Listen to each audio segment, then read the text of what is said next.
পাকিস্তান দলে ডাক পেলেন বিপিএলের খেলা 7 ক্রিকেটার। শ্রীলঙ্কার বিপক্ষে 3 ম্যাচের টি-20 সিরিজ খেলবে পাকিস্তান। এই সিরিজকে সামনে রেখে 15 সদস্যের দল ঘোষণা করেছে দেশটির ক্রিকেট বোর্ড পিসিবি। লঙ্কানদের বিপক্ষে এই সিরিজের স্কোয়াডে ডাক পেয়েছেন চলমান বিপিএলে খেলা 7 ক্রিকেটার। আগামী 7, 9 ও 11 জানুয়ারি ডাম্বোলায় শ্রীলঙ্কার বিপক্ষে 3 ম্যাচের টি-20 সিরিজ খেলবে পাকিস্তান। আর তাই 7 জানুয়ারির আগেই জাতীয় দলে ডাক পাওয়া 7 ক্রিকেটার বাংলাদেশ ছাড়তে যাচ্ছেন। শ্রীলঙ্কা সিরিজের দলে প্রথমবারের মতো ডাক পেয়েছেন ওপেনার খাজা নাফি।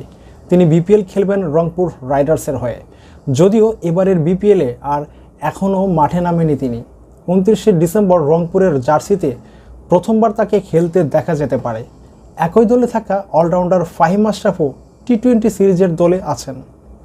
বিপিএলে বিভিন্ন ফ্রাঞ্চাইজিতে নাম লিখিয়েছেন এমন যেসব ক্রিকেটার পাকিস্তানের স্কোয়াডে ডাক পেয়েছেন: Fahim Ashraf, Rangpur riders; Khawaja Nafay, Rangpur riders; Mohammad Nawaz, Rajshahi warriors; Mohammad Salman Mirza, Dhaka capitals; Sahibzada Farhan, Rajshahi warriors; Saim Ayub ও উসমান খান, ঢাকা ক্যাপিটালস।